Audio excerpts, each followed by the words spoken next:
Welcome to Just Wanna Quilt, a research podcast coming out of Tulane University Law School, where we explore all kinds of things, stories about quilting, tools, field trips, maybe some famous quilters stop by, and of course a little bit of copyright thrown in just for fun. I'm Dr. Elizabeth Townsend Guard, I'm a law professor, and I just wanna quilt. Today we talk to Amy Newbold of Sewtopia. Sewtopia, if you haven't heard about it, is a quilting retreat. It is a retreat that moves and is in different cities, and it happens twice a year. It's going to expand to 3 times a year. It's 80 people in a huge ballroom sewing and having a great time. It was here in New Orleans, so I was able to drop by and quickly experience it. And then later we talked with Amy. I talked with Amy about her business and her passion for quilting. Okay, so the project. So first of all, it was super cool to come briefly to Sewtopia in New Orleans. The level of happiness in that space was remarkable. Walking into that ballroom with all those sewing machines and people just like, it was just a really awesome space. So I'm super psyched to chat with you about Go Sewtopia. I'll tell you a little bit about the project so you can get a context. What I'm trying to do is over the next couple of years, understand sort of what the quilting industry is, from just somebody taking their first quilt to people who go to Sewtopia routinely, to designers and manufacturers, so we can really understand what it is.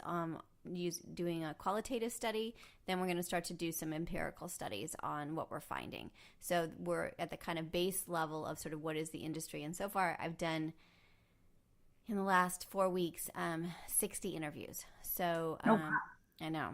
So our goal in the spring is to get to about 200, or maybe through the summer. So I think we'll meet that if we keep on track. So what I'm super interested in is what you do, and quilting tourism is, I think, really, really interesting. And what you're doing is super interesting because of sort of how you're doing it, the demographics you're hitting, the loyalty, the brand loyalty, that it's an online community. So I'm super, super interested in what you're doing. And so the business structure, and sort of your tie-ins to different products and sort of how that works, sort of all of that elements of it. I kind of want to see if we can get a little window into what is Go Sewtopia today, and who you are. Does that sound like a good plan?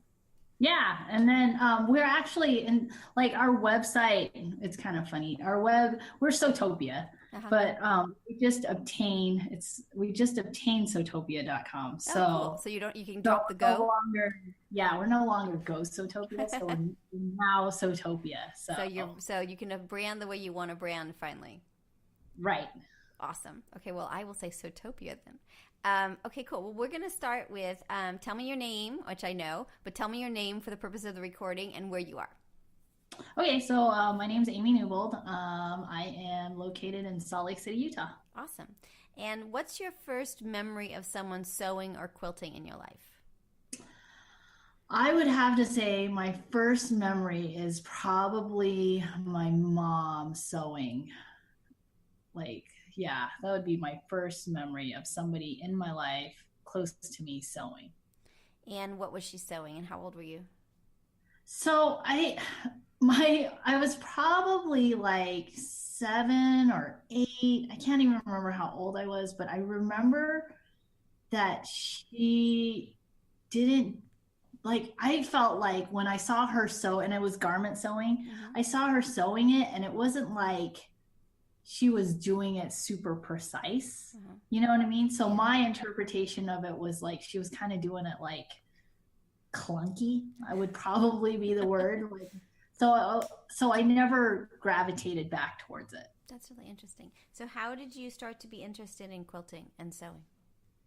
So my mother-in-law, like, I've been married for close to 19 years, and my mother-in-law, she was into sewing and quilting. And so I think I tried to pick it up, I would say 9 to 10 years ago. And then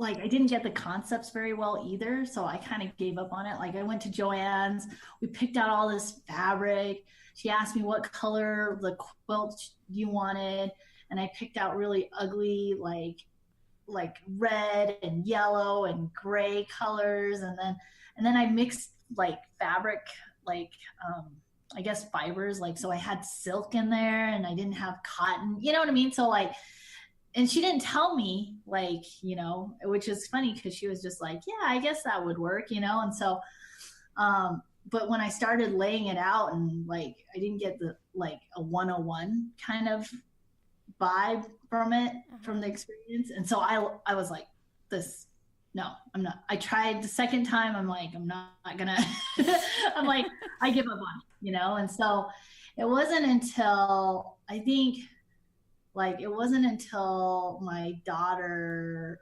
I think we were having, she was just barely born.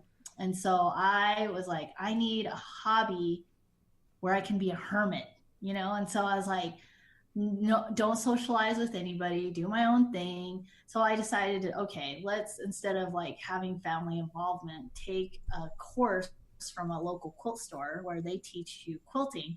And then I didn't have to do any like financial investments. And I didn't know at the time the financial investment was probably like, hey, we're gonna like the whole gear towards like taking the class at the quilt store was like, hey, you're gonna have to buy all your supplies here, you know what I mean? So I started there, and I think I did a simple 9 patch and it looked perfect. And then I got hooked. And then it was like, and then the lady was like, okay, let's fill up your cart with all of your things that you're gonna need for quilting. And I was like, perfect. I have a credit card right here. And I think I spent like close to $200 in supplies that first night. Amazing. And then I was like, okay, I have to get a sewing machine. And when because I didn't have a sewing machine. I was just like, let's try it out and see if I like it. And then I was like, oh, okay, I like it. I actually am good at this, you know. And it's like, and she just, you know, she explained like what you look for in like making a quilt. And so I was like, okay, that makes sense, which nobody ever told me. And so, and then after that, I went online and I just started. And at that time, I think like blogging, the quilting, like the people I follow were like, they either were like very new into blogging, or blogging was the thing then, you know what I mean? Like, I don't think, and I don't know if blogging is like with social media and how it's like evolved. I don't know if blogging is like, there's still people that do blog for sure, but the people that I follow now really don't blog. That's you know really what I mean? Interesting. They're more on their social media. They're more on the instant like sharing. You know what I mean? And so kind of like evolved. And so I just like, we used to have like, oh, I can't remember what Google had, Blogger, and you could like load all your blog URLs in there. And if anybody updated, you could look at their updates, and you read every day, and you get kind of a glimpse into their life. And then you're like, and then you comment, and then once you comment, you're like, they respond to your comment. And so you felt like you're developing a relationship there. And you still like, I, you know, and I would reach out to them and they would answer my questions, and it was just kind of fun that way. And so I was like, I felt like I took a couple, I did the whole quilting 101 course. And then I think that was like 4 to 6 weeks. And then I was doing my, like, I was kind of teaching myself these like patterns that these quilters would release, the modern quilters would release. And it wasn't like, I think, and then that time, I think the modern movement or the modern quilting industry was probably getting its like, you know, it's run, you know what I mean? Like what year are we talking about here when you're starting to do all this? Let's see. It had to be, my daughter is 7. So yeah, 2010, 2009, about. And I don't know when the modern quilt, like when the LA quilt, the modern quilt guild started, you know what I mean? Yeah. So yeah. Super interesting. And who were you following? Are there people that you were following then that are still around now that you follow now, or have in the last 7 or 8 years have become more of a name? Oh yeah. Like the first person like I followed was Elizabeth Hartman, That's really you know. interesting. And so she like it was funny because I always like and we're really good friends now.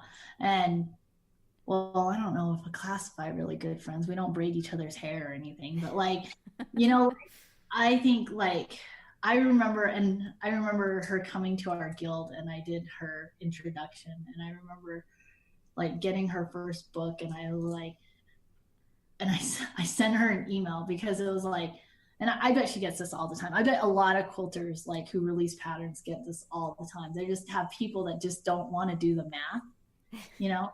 So I remember sending her an email saying something on the lines of like, hey, I have like 9 back quarters. Couldn't it do this quilt? Like, like I in no like it. time was I was like, you know, and I always like equate that story. And she was super nice about it, you know, and she answered my question and in the nicest way possible. But I think she should have just said, you know what, you need to sit down and do the math. I do not have time to do everybody's math.